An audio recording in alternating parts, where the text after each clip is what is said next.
बहू अंधी सास। एक परिवार में 5 लोग थे। ओम प्रकाश, उनकी पत्नी सुमित्रा, बहू भावना, बेटा राहुल और एक थी उनकी बेटी प्रियंका। वैसे तो ओम प्रकाश और सुमित्रा के घर में सब कुछ ठीक ठाक था, लेकिन सुमित्रा की एक आदत थी। घर में कुछ भी गलत या सही हो तो वो किसी से कुछ नहीं कहती। और भावना स्वभाव की इतनी सीधी सादी थी कि अगर कोई उसके साथ गलत भी करता तो भी वो उसे कुछ नहीं कह पाती। इसी के चलते प्रियंका और राहुल घर में मनमानी चलाते रहते, क्योंकि घर को संभालने वाली औरतें इस तरह से रहती थी जैसे वो गूंगी और अंधी हो। माँ, मैं अपनी सहेलियों के साथ पिकनिक पर जा रही हूँ। ठीक है बेटा, चली जाओ। और मुझे आने में रात हो जाएगी, देर से ही आऊंगी मैं। अच्छा, कोई बात नहीं बेटा। अरे भावना, तुमको एक बार में समझ में नहीं आता क्या? नाश्ते में फिर से पराठे बना के रख दिए। कितनी बार तुमसे कहा है कि मेरे लिए ढंग का नाश्ता बनाया करो। ठीक है जी, आगे से ध्यान रखूंगी। अरे ये बहू से किस तरह से बात कर रहे हो तुम राहुल? अरे तो और क्या करूं पापा, इसको कही बात एक बार में समझ में ही नहीं आती। सुमित्रा, तुम अपने बेटे को समझाती क्यों नहीं? बहू से बात करने का ये क्या तरीका है? अरे जिसकी जैसी मर्जी आए करो, मुझे क्या। भावना बेटा, तुम भी तो कभी कुछ कहा करो। इस तरह क्यों सबकी बातें सुनती रहती हो?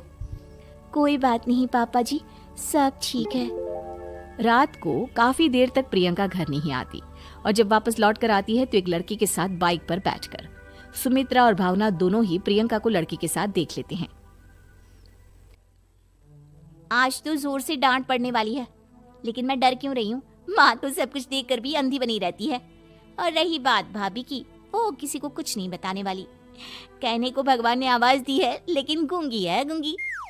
अरे प्रियंका बेटा, इतनी रात को कॉलेज से लौट कर आ रही हो? कहाँ गई थी तुम? पापा, वो सहेली के घर पर थी, पढ़ाई करने के लिए रुक गई थी। अच्छा, ठीक है, जाओ अपने कमरे में जाओ और सो जाओ।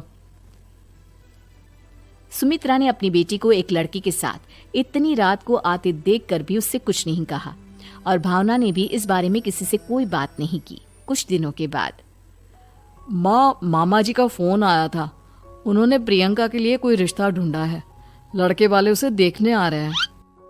अरे मुझे नहीं करनी शादी वादी, किसी लड़की को बुलाने की कोई जरूरत नहीं है। ये तुम क्या कर रही हो प्रियंका बेटा? तुम्हारी शादी की उम्र हो चली है और तुम्हारे मामा जी ने बहुत अच्छा रिश्ता बताया है। पापा, अब जिद क्यों कर रहे हैं?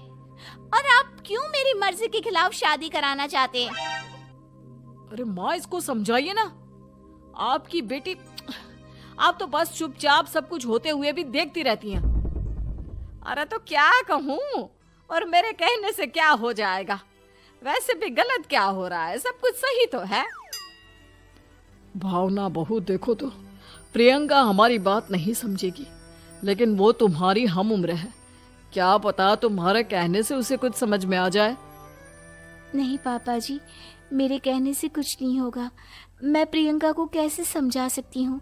वो ननद है मेरी, कहीं मेरी किसी बात का बुरा मान गई तो? सुमित्रा और भावना में से कोई भी प्रियंका को कुछ नहीं समझाता। इस बात से राहुल और ओम प्रकाश जी दोनों ही परेशान हो जाते हैं। और फिर जब लड़का प्रियंका को देखने के लिए आता है, मुझे आपकी बेटी बहुत पसंद है, मैं उसके साथ शादी करने के लिए तैयार हूँ।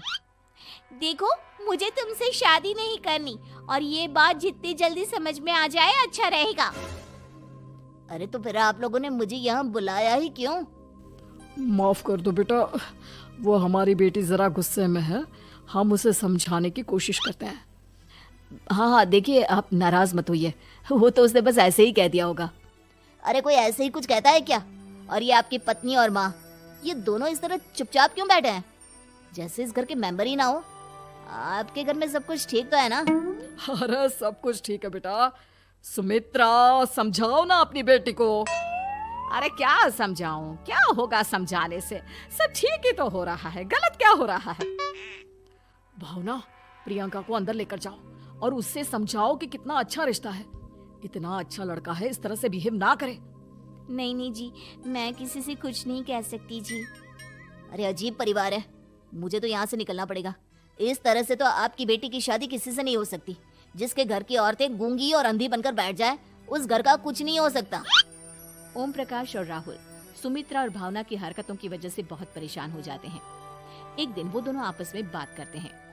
पापा, समझ में नहीं आता कि भावना और माँ को कैसे समझाया जाए। सही कहते हो बेटा, तुम और मैं काम के सिलसिले में सारा दिन घर के बाहर रहते हैं और घर की दोनों औरतें हैं जिन्हें सारा घर संभालना चाहिए, गूंगी और अंधी बनकर बैठी हैं। पापा, आप ही बताइए इसका क्या उपाय है? मेरी तो कुछ समझ में नहीं आता बेटा, लेकिन हमें कुछ तो करना पड़ेगा, क्योंकि इन सब की वजह से प्रियंका बहुत ज्यादा बिगड़ती जा रही है। तुमने देखा उसे किस तरह से बिहेव किया था। अरे लेकिन पापा, हम करेंगे क्या? हमें एक नाटक करना होगा। कुछ दिनों के लिए हम भी गूंगे और बहरे बन जाते हैं, उसके बाद इन दोनों औरतों को अकल आएगी। हाँ पापा, शायद आपकी बात ठीक है। हम दोनों हर बार बात को संभाल लेते हैं और इसी वजह से माँ और भावना कुछ भी करने की कोशिश ही नहीं करते। और फिर अगले दिन, भावना, नाश्ते में क्या बनाया है? जी, पराठे बनाए हैं। मेरे लिए पोहा बना दो। अच्छा जी, ठीक है, अभी बना देती हूँ जी। बहू, नाश्ते में क्या बनाया है? पापा जी, पराठे हैं और पोहे बन रहे हैं। अरे बहू, मुझे तो उपमा खाने का मन था, मेरे लिए उपमा बना दो। ठीक है पापा जी, अभी बना देती हूँ। भाभी, जल्दी से जरा मेरा कॉलेज का टिफिन तो पैक कर देना। और सुनो, मुझे ना भिंडी की सब्जी खाने का मन है। सुमित्रा चुपचाप बैठी बैठी सब कुछ देख रही थी। उसने किसी से कुछ भी नहीं कहा और ये देखकर भावना को मन ही मन गुस्सा आ रहा था, लेकिन वो किसी से कुछ नहीं कह रही थी। उसे लग रहा था कि ओम प्रकाश जी, जो हमेशा उसकी साइड लेते थे, वो भी आज चुपचाप बैठे हुए थे। शाम के वक्त प्रियंका अपने बहुत सारे दोस्तों को लेकर घर आती है और उधर दूसरी तरफ से राहुल भी अपने ऑफिस के दोस्तों को लेकर घर आ जाता है। प्रियंका अपने कमरे में तेज म्यूजिक चलाकर डांस करती है और राहुल अपने दोस्तों के साथ बैठकर जोर जोर से हंस रहा था। प्रियंका और राहुल मिलकर पूरे घर को अस्त व्यस्त कर देते हैं, लेकिन भावना उनसे कोई शिकायत नहीं करती और सुमित्रा जी भी चुपचाप बैठी रहती है। लेकिन भावना और सुमित्रा के अंदर का गुस्सा धीरे धीरे बढ़ रहा था। फिर रात को ओम प्रकाश और राहुल एक दूसरे से बातें करते हैं। पापा, हमने इतना कुछ किया, फिर भी भावना कुछ बोलती ही नहीं और माँ भी कुछ गलत करने से किसी को रोकती ही नहीं। तुम चिंता मत करो बेटा, इन दोनों के अंदर का गुस्सा भर रहा है और बहुत जल्दी बाहर आने वाला है। अगले दिन, अरे बहू, ये कपड़े धुले हैं या गंदे हैं?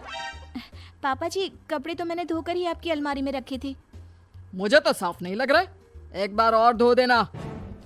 प्रियंका, मैं सोच रहा था कि तुम्हें उस लड़के से शादी नहीं करनी है ना, मत करो।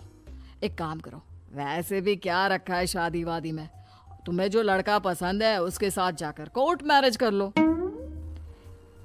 इस बार ओम प्रकाश और राहुल की बात सुनकर भावना और सुमित्रा के अंदर का गुस्सा जाग उठता है। मैं किसी से कुछ कहती नहीं जी, इसका मतलब ये है कि आप लोग मुझे परेशान करते ही रहेंगे।